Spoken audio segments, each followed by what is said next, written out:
E aí pessoal, tudo bem? Chegando para mais um vídeo de torcida boliviana, dessa vez trazendo uma retrospectiva do que foi a temporada do Sampaio 2020, né? Esse ano de 2020 parecia que não teria fim, né? Mas enfim, conseguimos terminar também a temporada, que acabou englobando o mês de janeiro de 2021 e a gente já está bem próximo de começar a próxima temporada. Estou gravando esse vídeo no dia 3 de fevereiro e o Sampaio Corrêa nesse momento termina a Série B em sexto lugar e prepara-se para enfrentar a Copa do Nordeste, o Campeonato Maranhense e também a próxima Série B, né? Um fato bem curioso, já que nas últimas duas Série Bs o Sampaio não conseguiu se permanecer na divisão, acabou sendo rebaixado, mas dessa vez conseguiu fazer uma boa manutenção na temporada e também a permanência na Série B.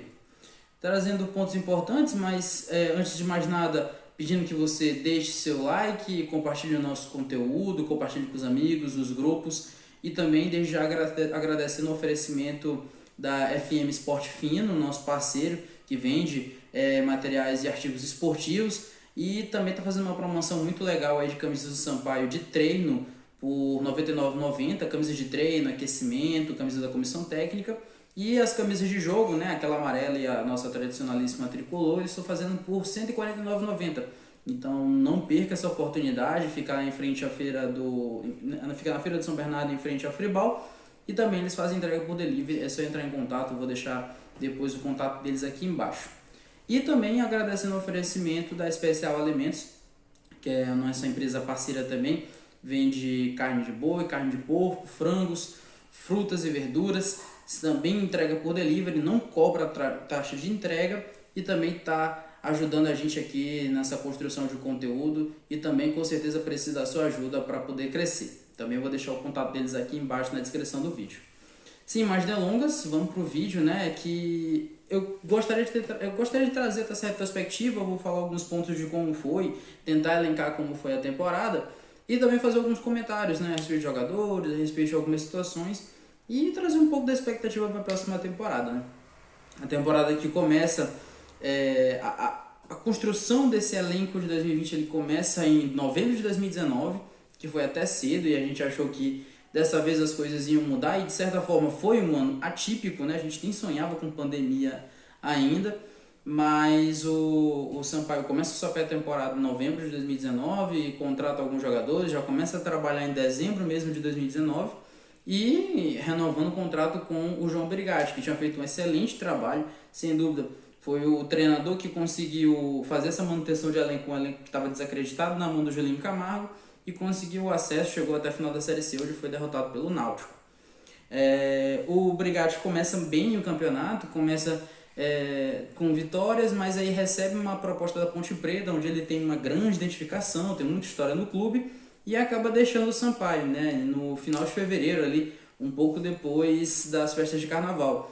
E aí o Júnior Amorim assume o Sampaio chega a perder para o Moto, não sei se ainda com o Júnior Amorim já com o Condé, mas o Sampaio perde para o Moto com uma falha do Andrei e a única derrota que o Sampaio tem no Campeonato Maranhense é justamente essa derrota no Clássico, que aí o Condé chega e aí o futebol é paralisado no início de março por conta da pandemia e aí o futebol só volta já em agosto e o Sampaio joga os seus últimos dois confrontos na primeira fase e se classifica para a semifinal diretamente.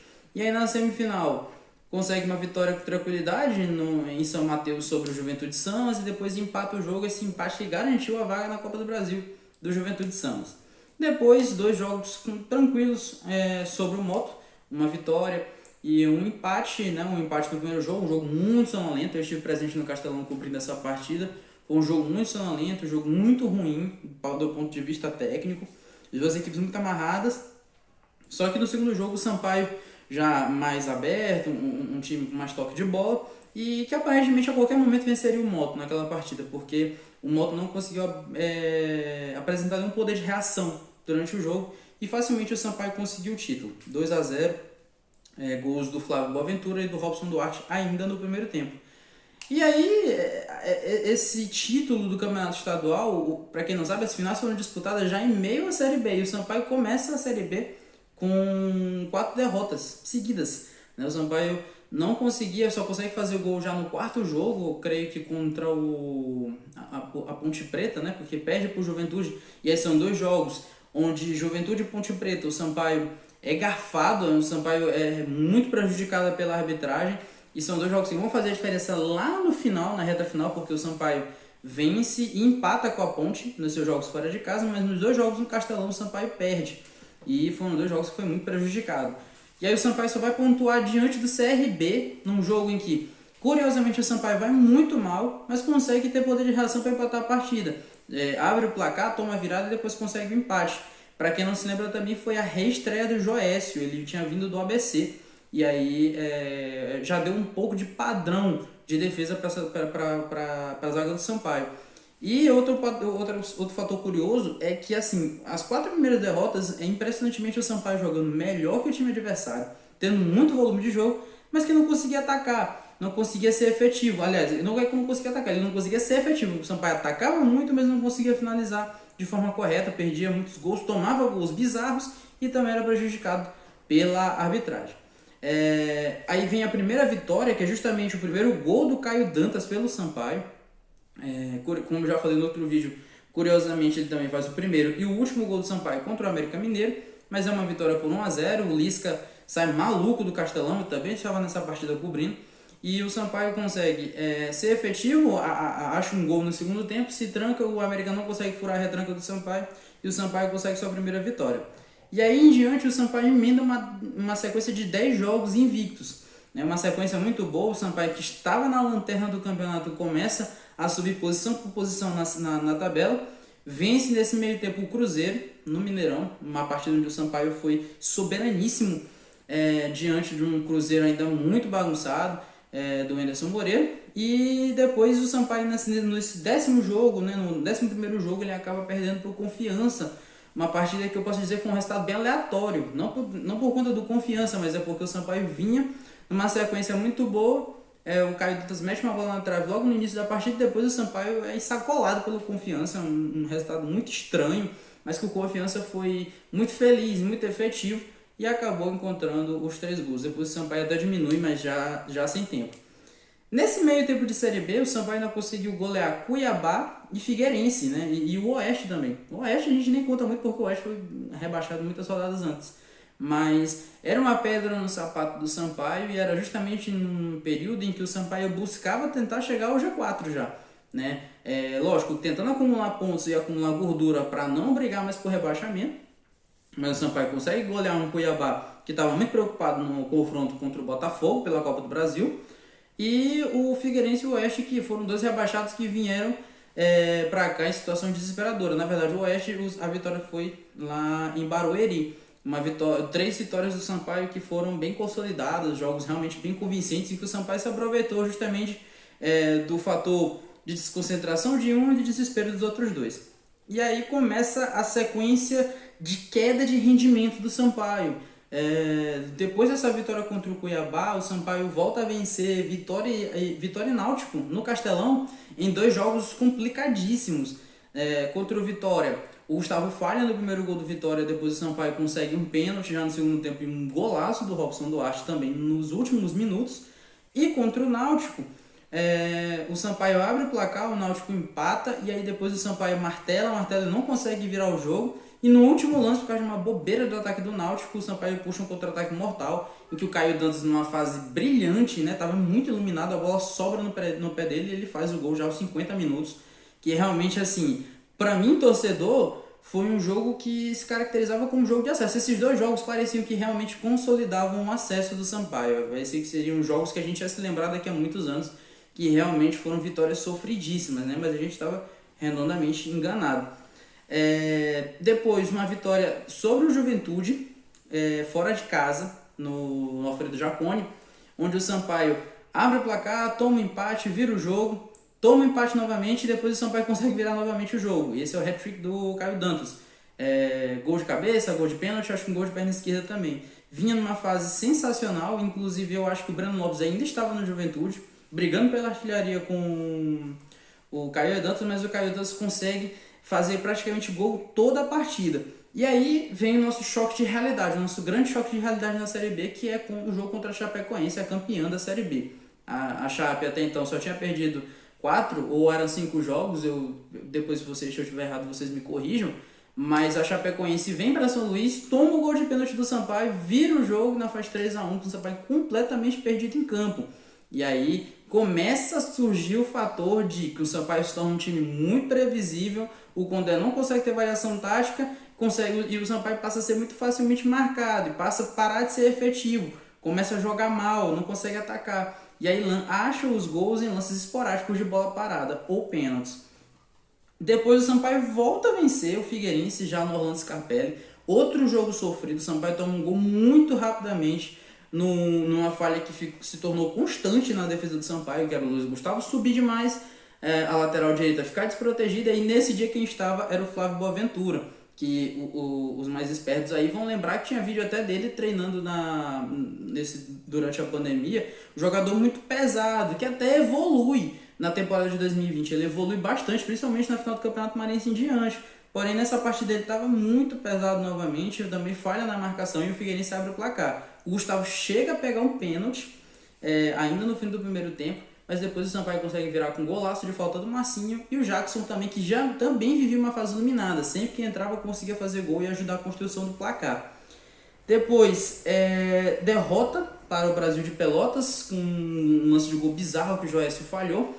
E aí começa a sequência. Nessa sequência de jogos em que o Sampaio começa com várias derrotas seguidas, tem um jogo que é contra o CRB do Ramon, que já vinha num desgaste muito grande. O Sampaio faz 3-0 no CRB, é um resultado muito mentiroso, porque o Sampaio também não consegue jogar bem, mas consegue achar os 3 gols. E aí sim, vem a sequência de 8 jogos, eu acho, sem conseguir vencer. E isso na fase final da Série B, quando o Sampaio brigava para ser vice-líder, terceiro ou até quarto colocado, e tinha certa gordura com relação aos outros times. O Sampaio sai do G4, o Sampaio não consegue apresentar nenhuma reação, e depois dessa sequência o Sampaio consegue, já nas últimas 4 rodadas, 4 vitórias, quando já não dependia só de si, né? Infelizmente o Sampaio tinha a faca e o queijo na mão para conseguir esse acesso, mas nas últimas rodadas dessa fase final faltou fôlego, e também a gente sabe que, né, outros fatores aqui, a gente não vai entrar nesse mérito. Se o presidente disse tá tudo pago, né? Quem somos nós para duvidar de alguma coisa dessa palavra desse homem tão sério, né? Eu nem sei justificar um adjetivo para ele nesse momento, né? Mas vamos nos abster a falar disso, né? Vamos falar só da parte de dentro de campo, que depois o futuro a Deus pertence. Mas enfim, o Sampaio termina na 6ª colocação com a sua melhor campanha na Série B de pontos corridos, no formato atual que ela tem. Ela supera a campanha de 2015, que também era do próprio Léo Condé, que consegue até fechar o trabalho de forma positiva. Grande parte da torcida termina a Série B muito puta com o time, inclusive eu, confesso. Porém, depois de cabeça fria, a gente para pensar e vê que o Sampaio, sim, consegue fazer uma boa campanha, se livra do rebaixamento várias rodadas antes, inclusive estagna justamente quando alcança os 45 pontos, que foi bem curioso, né? A gente falava antes da Série B começar que a gente só queria fazer 45 pontos e o clube levou isso bem a sério. Mas o resultado do trabalho do Condé é positivo, sai como campeão maranhense, foi o treinador do Campeonato Maranhense e da Série B, que é algo muito raro de acontecer no Sampaio. E também, assim, por motivo de força maior, porque o Brigatti foi embora. A gente não sabe se o Brigatti vai conseguir manter essa sequência de trabalho, e também não sabe como é que ele seria na Série B. Mas o Condé mostrou-se uma boa solução, uma solução que já tinha dado certo no passado, que ganhou novamente a confiança da diretoria e da torcida, e que conseguiu fazer um bom trabalho. Acho que o que faltou ao Condé nesse ano foi um pouco de variação tática, um pouco de achar soluções durante as partidas, né? Tentar quebrar as situações, os problemas que o Sampaio encontrava durante as partidas.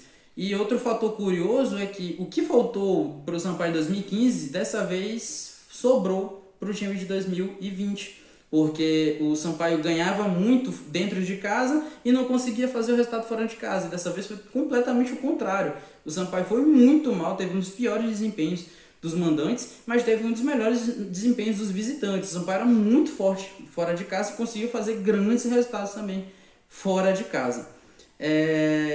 Nesse meio tempo eu não citei, mas o Sampaio é eliminado no começo de fevereiro da Copa do Brasil, logo na primeira fase com a Águia Negra. Isso prejudicou bastante os orçamentos do clube, porque o clube dependia de várias outras classificações para conseguir mais cotas, né? Mas aparentemente o Sampaio consegue montar um elenco suficiente para ficar na Série B e consegue garantir, né, um calendário cheio para 2021.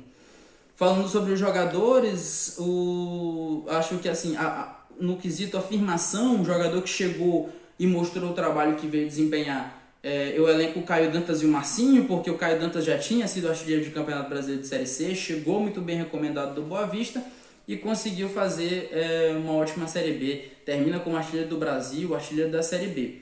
O Marcinho, ele vinha bem recomendado, teve boas passagens por outros clubes, como o Oeste, Joinville. Chegou, se mostrou um jogador importantíssimo na armação, na criação de jogadas, na abertura de espaços, um jogador habilidoso, com chute de média distância muito bom, bola parada muito forte.